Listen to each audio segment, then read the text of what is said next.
Hello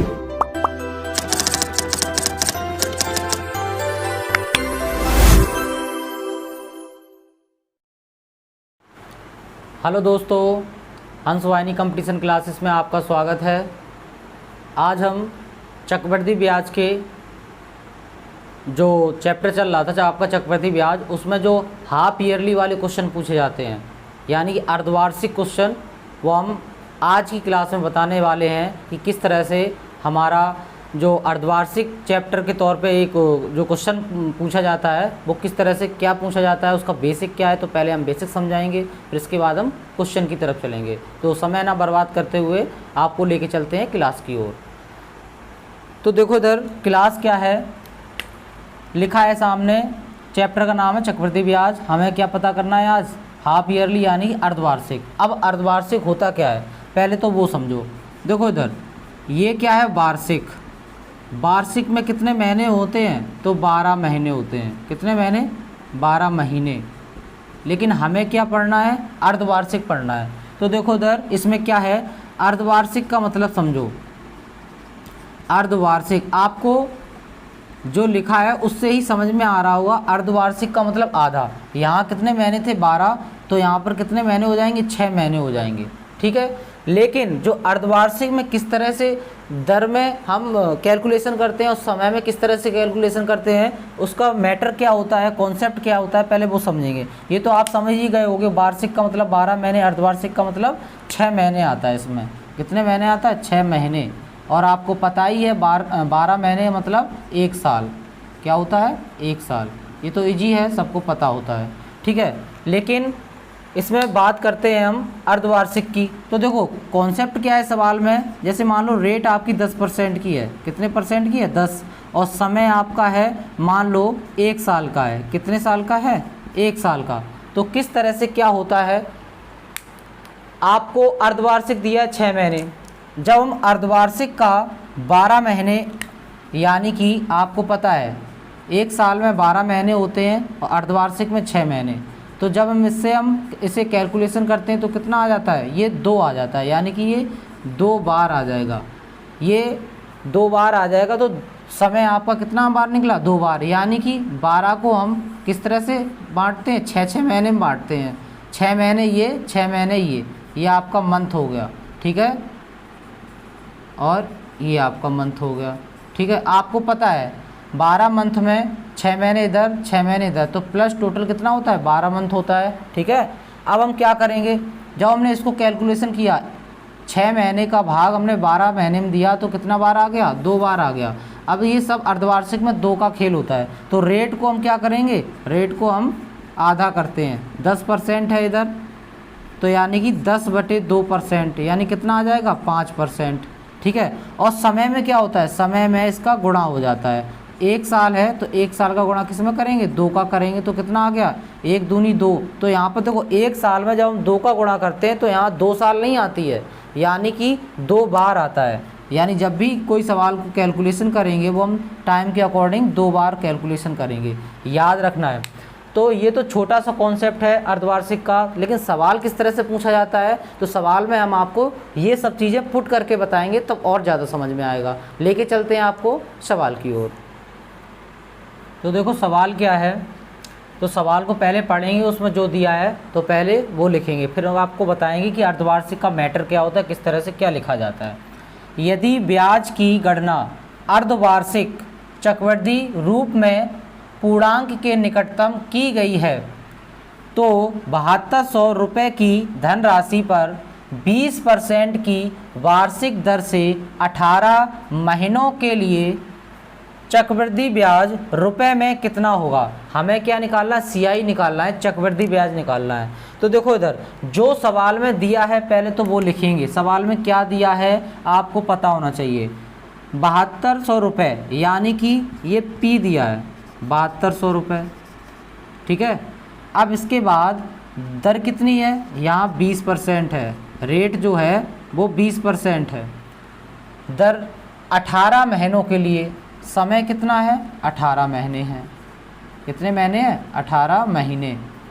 ठीक है। अब देखो इधर बात किसकी कर रहे हैं हम? अर्धवार्षिक की। तो अब जब आपको पता है जब अर्धवार्षिक की बात करते हैं तो रेट को और टाइम को हमें चेंज करना पड़ता है, क्योंकि यहाँ पर 18 महीने दिए हैं। तो देखो किस तरह से चेंज करेंगे। आपको पता है जब अर्धवार्षिक हो तो 2 का गुणा हम किस में करते हैं? समय में करते हैं, और 2 का भाग हम रेट में करते हैं। आपको पता होना चाहिए। तो देखो इधर ये हमने अलग लिख लिया जो दिया था सवाल में, ठीक है। अब हम इसको कैलकुलेशन कैसे करेंगे? आपको पता है रेट हमारी कितनी है? 20% की है, ठीक है। तो अर्धवार्षिक है, तो अर्धवार्षिक के लिए क्या करेंगे? 20/2 कर देंगे। पता होना चाहिए अर्धवार्षिक में 2 का रेट से भाग किया जाता है, ठीक है। तो ये कितना आ जाएगा? ये 10% आ जाएगा जब इससे भाग होगा। रेट हमारी 10%। अब समय को हम किस तरह से निकालते हैं तो समय को भी समझेंगे। देखो t बराबर आपका 18 महीने हैं, तो महीनों को पहले हम अर्धवार्षिक के रूप में इस समय को चेंज करेंगे। तो क्या होगा? जो 18 महीने हैं तो क्या होगा? इधर 18 तो ऊपर आएगा जो महीने हैं। अब इसके बाद 1 साल से भाग कर देते हैं, यानी 12 महीनों से भाग कर देते हैं, और गुणा किसका कर देंगे समय में? 2 का। ये 2 क्या है? ये 2 आपका अर्धवार्षिक है। क्या है? 2 आपका अर्धवार्षिक, इसलिए ऐसा किया हमने। अब इसको हम काटेंगे, किससे कट जाएगा? 2 से जाएगा। 2 से काट दो, 2 छक 12, ठीक है। और 6 से ये काट दो, 6 तिया 18, यानी कि जो समय आपका आ गया ये 3 बार आ गया। यानी कि कोई हम कैलकुलेशन करेंगे समय को तो क्या करेंगे? वो 3 बार करेंगे। तो किस तरह से? तो रेट को लेके चलते हैं ऐसे सवालों में। तो रेट आपकी भाई कितनी थी? 10% की थी, ठीक है। 10% की रेट थी। तो किस तरह से हम इसको सॉल्व करेंगे? तो कितना हो जाता है? 10/100 हो जाता है, ठीक है। अब आपको पता है 1 0 से 1 0। अब आपको पता है जब ये ऊपर जाके मिश्र धन बनेगा तो ये जुड़ जाता है। 10 में से 1 जोड़ा तो 11 हो गया। 11/10। जो नीचे वाली चीज़ है वो मूलधन है और ऊपर वाली आपकी मिश्र धन है। जब इतना कर लेते हैं तो हम रेशियो बनाते हैं। तो रेशियो किसका बनेगा? P/A का बनेगा। मूलधन अनुपात मिश्र धन का बनेगा। मूलधन कितना है? यहाँ पर 10 है, और मिश्र धन कितना है? 11 है। कितना है? 11 है। जब हम यहाँ तक पहुँच जाते हैं रेशियो तक, तो हम फिर समय को देखते हैं। समय हमारा अर्धवार्षिक के तौर पे कितने बार आया था? 3 बार आया था। तो हम क्या करेंगे? 3 की पावर कर देंगे इस पर भी और मिश्र धन पर भी, ठीक है। जब हम ऐसा करेंगे तो क्या होगा? आपको पता है तो क्या होगा? 10 का यानी 10 पे कितनी पावर है? 3 है। तो यानी कि 10 का क्यूब है। कितना होता है? 1000 होता है। कितना होता है? 1000। और यहाँ पर 11 का क्यूब है तो वो कितना होता है? 1331 होता है। कितना होता है? 1331। अब आपको पता है ये आपको मूलधन दिया है और ये आपको मिश्र धन दिया है। अब हमें पता होना चाहिए सवाल में हमारे हिसाब से मूलधन कितना निकला? 1000। सवाल के हिसाब से कितना है? 7200 है। तो हम इसी तरह से इसको कैलकुलेशन कर लेंगे। तो 1000 के बराबर दिया है आपका, कितना दिया है? 7200 दिया है। हमें पूछा क्या है? पूछा क्या गया है? चक्रवृद्धि ब्याज पूछा गया है। तो चक्रवृद्धि ब्याज पहले हम इसको निकालेंगे। तो CI बराबर क्या होता है? A-P होता है। क्या होता है? A-P, यानी कि मिश्र धन माइनस मूलधन। अब मिश्र धन कितना था? 1331, और मूलधन कितना था? 1000। तो पहले हम इसको कैलकुलेशन करेंगे, फिर उसको हम करेंगे। 1331 माइनस 1000। जब हम 1331 में 1000 घटाएंगे तो कितना बचेगा मेरा? 331 बचेगा। कितना बचेगा? 331। ये 331 क्या है? ये चक्रवृद्धि है। हमें वही पूछा है कि चक्रवृद्धि ब्याज रुपए में कितना है। तो भाई 331 को कैलकुलेशन कर लेंगे हम। तो 331 का जब कैलकुलेशन करेंगे तो क्या हो जाएगा? 7200 बटे ये वाली जो चीज़ है वो भाग में चली जाती है, और जो पूछा जाता है उसे हम गुणा में कर देते हैं। ऐसे सवालों को हम 3 प्रकार से कर सकते हैं, लेकिन हम रेशियो मेथड से आपको बता रहे हैं। तो देखो भाई 1 2 0 इधर कट गई, बचा क्या? तो देखो हमने फिर क्या किया था? इनका गुणा करेंगे तो कितना आ रहा था ये? तो ये आ रहा था 72 का गुणा 1 में करेंगे तो 72 एकन 72 हासिल 7 हो जाएगा, ठीक है। अब हम क्या करेंगे? 72 तिया, आपको पता है 3 दूनी 6 और 3 सत्ते 21, 216 होता है। 216 में 7 जोड़ देंगे तो ये हो जाएगा 6 7 13 और 223 हो जाएगा।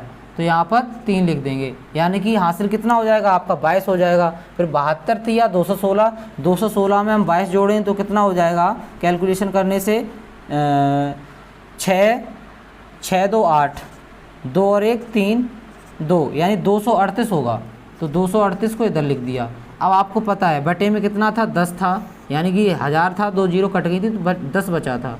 तो इतना कैलकुलेशन कर लिया, नीचे 10 है तो क्या करेंगे भाई, जीरो के अकॉर्डिंग एक जीरो हटेगा, ऊपर एक दशमलव लग जाएगा।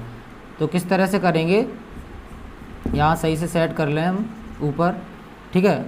तो 2383.2 यानी कि दशमलव लगाए तो भाई ऑप्शन में तो ऐसा है नहीं, तो ऑप्शन में 2383 दिया हुआ है, तो ऑप्शन नंबर आपका क्या है, डी सही है। इस तरह से हम अर्धवार्षिक वाले सवालों को करते हैं। आई होप आपको ये मेरी क्लास बहुत ही अच्छी लगी होगी, तो प्लीज़ हमारे इस क्लास को ज़्यादा से ज़्यादा शेयर करें और हमारे चैनल को सब्सक्राइब करना ना भूलें। जय हिंद, जय भारत, कर विजय हंस वाहिनी।